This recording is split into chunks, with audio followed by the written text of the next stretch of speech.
Assalamualaikum warahmatullahi wabarakatuh. Kami dari kelompok 10 akan mempresentasikan hasil diskusi kami tentang sumber dana jangka menengah yaitu leasing.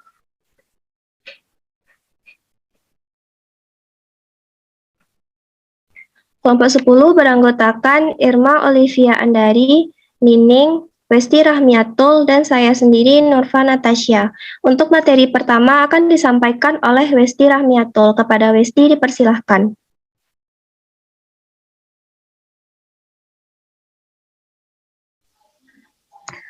Baik, yang pertama adalah pengertian leasing atau sewa guna.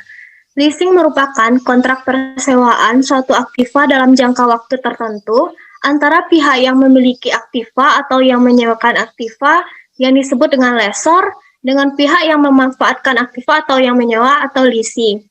Leasing kemudian mempunyai kewajiban untuk membayar secara periodik sesuai dengan jumlah dan waktu yang disepakati. Objek leasing dapat berupa benda bergerak ataupun benda tidak bergerak.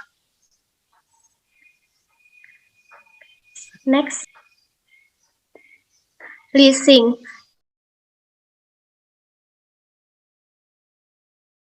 2009 yaitu kegiatan pembiayaan dalam bentuk barang modal, baik secara sewa guna usaha dengan hak opsi atau financial lease, atau tidak dengan hak opsi yang disebut dengan operating lease, untuk digunakan oleh penyewa guna usaha selama jangka waktu tertentu berdasarkan pembayaran secara angsuran. Next.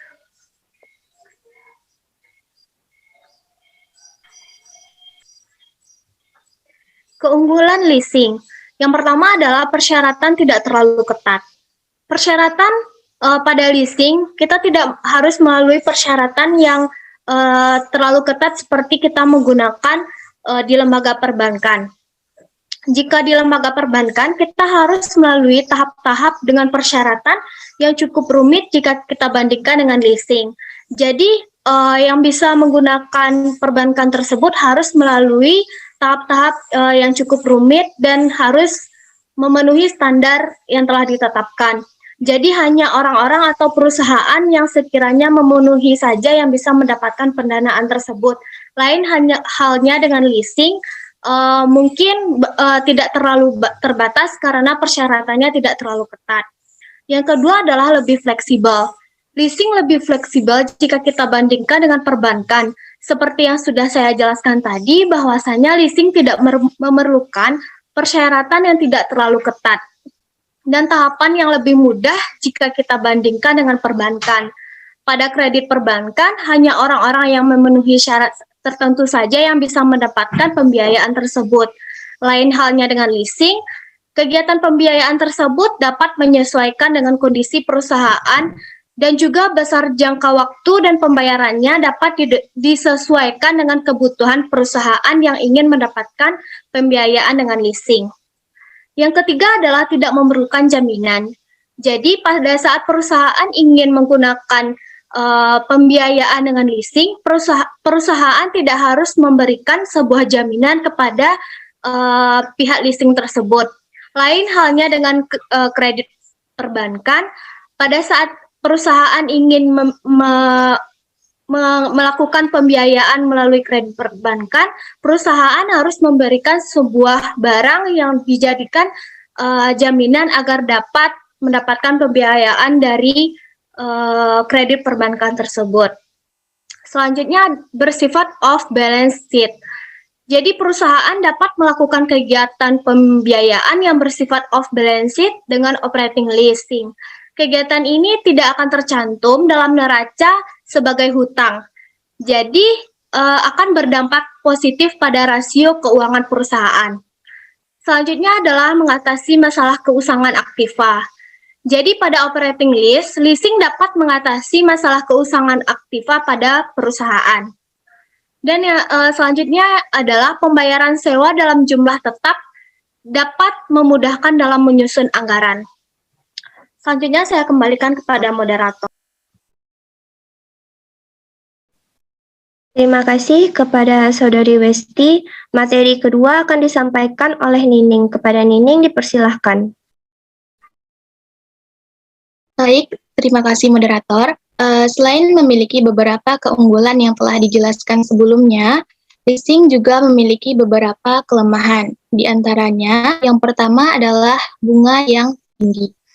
Meski semua proses pengajuan kredit melalui leasing berlangsung secara cepat dan mudah, namun kita harus membayar suku bunga yang lebih tinggi daripada bunga bank. Selisih bunga leasing dan bunga bank sendiri berkisar antara 2-3% lebih mahal, karena sumber pembiayaan leasing berasal dari bank. Yang kedua adalah kepemilikan. Aktiva yang dibiayai belum menjadi milik leasing walaupun di akhir masa perjanjian. Karena ketika cicilan utang di leasing sudah selesai, kita tidak bisa mengambil surat BPKB dengan cepat, sebab biasanya surat BPKB tersebut dipegang oleh pihak bank. Nah, kita baru bisa mengambil surat tersebut ketika pihak leasing sudah menyelesaikan kewajibannya kepada pihak bank. Yang ketiga ada denda, penyitaan, hingga penalti. Nah, analoginya seperti ini. Perusahaan pembiayaan sudah menanggung pembayaran mobil kita, maka kita pun harus bertanggung jawab untuk melunasi sesuai dengan nominal ditambah bunga kepada perusahaan pembiayaan. Namun, jika kita tidak melakukan pembayaran cicilan secara terus-menerus, maka kita bisa mendapatkan sanksi-sanksi, denda, penyitaan, hingga penalti. Nah, yang keempat adalah mengeluarkan biaya lain. Biaya lain yang harus kita tanggung saat mengajukan kredit di leasing adalah biaya asuransi. Bahkan biaya asuransi ini sifatnya wajib, sebab pihak leasing berkepentingan dengan mobil yang kita miliki untuk menghindari risiko seperti hilang atau rusak karena kecelakaan. Nah, untuk asuransi sendiri, calon nasabah diberikan dua pilihan, yaitu asuransi loss only dan asuransi all risk. Dan kelemahan yang terakhir adalah aktiva yang di leasing tidak dapat dijadikan sebagai jaminan kredit. Oke, next.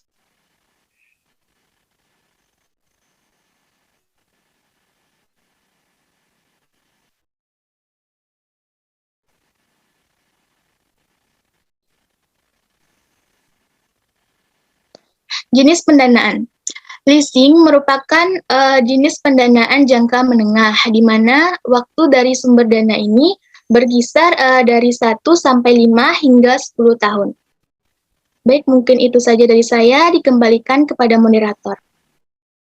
Terima kasih kepada Saudari Nining. Baiklah, materi selanjutnya akan disampaikan oleh saya sendiri. Selanjutnya kita akan membahas tentang unsur-unsur leasing.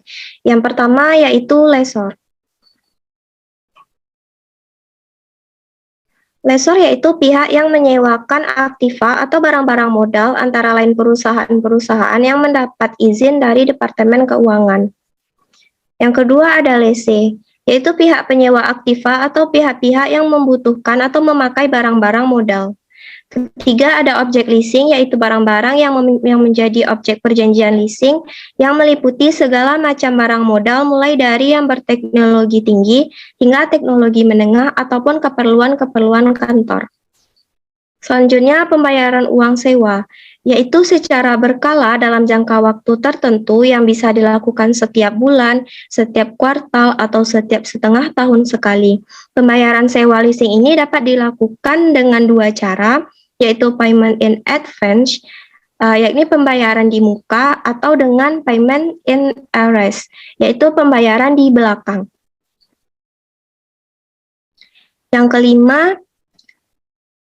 kelima itu nilai sisa yang ditentukan sebelum kontrak dimulai. Yang terakhir adanya hak opsi.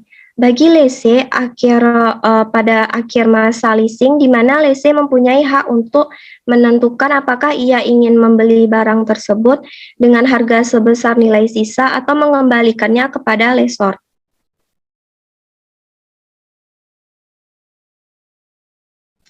Berikutnya formula atau rumus pembayaran leasing. Pada pembayaran di muka, rumusnya bisa dilihat pada slide, dan ada perbedaannya dengan rumus pembayaran di belakang. S itu menunjukkan besarnya sewa, B. Nilai barang modal, R. Nilai sisa, I. Tingkat bunga, dan T. Jumlah periode.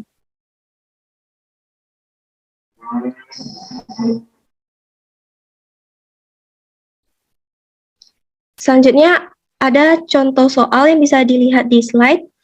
Nilai barang modal sebesar 400 juta dengan nilai sisa 40 juta, simpanan jaminan yaitu 10% dari nilai barang. 40 juta. Tingkat bunga per tahun ada 24%, yakni per bulannya ada 2%, jangka waktu 12 bulan, masa kontrak 1 Januari 1996 sampai dengan 31 Desember 1996. Dengan menggunakan formula di atas dapat dihitung besarnya sewa per bulan sebagai berikut. Yang di sebelah kiri yaitu pembayaran di muka dan yang di sebelah kanan yaitu pembayaran di belakang. Sekian materi yang dapat saya sampaikan. Selanjutnya akan dilanjutkan oleh Saudari Irma Olivia Andari. Kepada Saudari Irma dipersilahkan. Baiklah, selanjutnya yaitu kredit versus leasing. Istilah kredit dan istilah leasing mungkin sudah sering kita dengar dalam kehidupan sehari-hari, apalagi tentang istilah kredit. Sebenarnya antara istilah kredit dan leasing ini merupakan suatu istilah yang cukup berbeda, meskipun memiliki konsep yang hampir serupa. Namun kenyataannya di Indonesia sendiri, istilah leasing dan juga istilah kredit seringkali diartikan sama, terutama apabila kita membahas tentang kredit kendaraan bermotor. Ada 3 kriteria yang dapat membedakan antara leasing dan juga kredit. Yang pertama yaitu dari segi kepemilikan. Dari segi kepemilikan, leasing kepemilikan barangnya berada di tangan pihak lessor atau penyewa, sedangkan kredit itu berada di pihak debitur. Kemudian dari segi batas waktu, leasing memiliki batas waktu yang jauh lebih panjang dibandingkan kredit yang umumnya jauh lebih singkat atau terbatas. Yang ketiga yaitu dari segi pengguna. Dari segi pengguna, yang menggunakan jasa leasing biasanya adalah industri padat modal, sedangkan untuk kredit biasanya digunakan oleh perorangan. Jadi dari penjelasan tersebut dapat kita ketahui bahwa sebenarnya leasing dan kredit merupakan 2 hal yang berbeda. Namun kenyataannya masih ada beberapa orang yang mengartikan 2 hal ini merupakan satu hal yang sama. Sebab dalam praktik leasing itu ada satu kegiatan di mana terjadinya pengambilan barang sebelum masa sewa berakhir. Yang mana dalam praktik leasing itu ada satu kegiatan terjadinya pengambilan barang sebelum masa sewa berakhir. Yang mana hal ini diartikan sama seperti dalam kredit kendaraan bermotor, yang mana ketika seorang kreditur mengalami tunggakan dalam pembayaran kreditnya, maka debitur dapat menarik atau menyita barang tersebut. Selanjutnya yaitu contoh pendanaan leasing, yaitu ada pada pendanaan armada pesawat oleh maskapai penerbangan, pengadaan alat berat untuk perusahaan tambang, pengadaan mesin produksi oleh pelaku industri, dan yang paling umum kita ketahui itu adalah leasing kendaraan seperti motor dan juga mobil. Salah satu perusahaan yang menyediakan jasa lain ini itu adalah PT Federal International Finance atau yang disingkat dengan FIF Group. FIF Group sendiri merupakan salah satu anak perusahaan dari Astra Group. Perusahaan ini menyediakan jasa bagi konsumennya yang ingin memiliki sepeda motor Honda, baik itu sepeda motor baru maupun sepeda motor bekas dengan kualitas yang baik, dengan merek dagang mereka yaitu Vivastra. Vivastra sendiri telah menjalin kerjasama dengan berbagai dealer motor Honda di seluruh Indonesia. Bahkan dalam pelaksanaannya, Vivastra sendiri telah memberikan penyediaan jasa secara online bagi para konsumen yang ingin mengajukan leasing dengan mudah dan cepat. Yang terakhir yaitu istilah dalam leasing. Yang pertama ada itu lease. Lease merupakan kontrak sewa terhadap penggunaan barang tertentu selama periode yang sudah disepakati dengan adanya biaya sewa. Kemudian yang kedua itu lease term. Lease term ini merupakan jangka waktu dalam lease yang sifatnya mutlak atau tidak dapat dibatalkan. Yang ketiga yaitu residual value. Residual value merupakan nilai sisa barang leasing yang mana nilai sisa ini sebelumnya telah disepakati antara lessor dan juga lessee pada awal masa sewa. Yang keempat yaitu ada security deposit, adalah jaminan kas yang diminta oleh lessor terhadap sewa sebagai kewajiban. Atau disebut juga sebagai simpanan jaminan, yang mana ini diperoleh dari lessee kepada lessor pada awal mula terjadinya kesepakatan masa sewa. Sekian yang dapat saya sampaikan, saya kembalikan kepada moderator.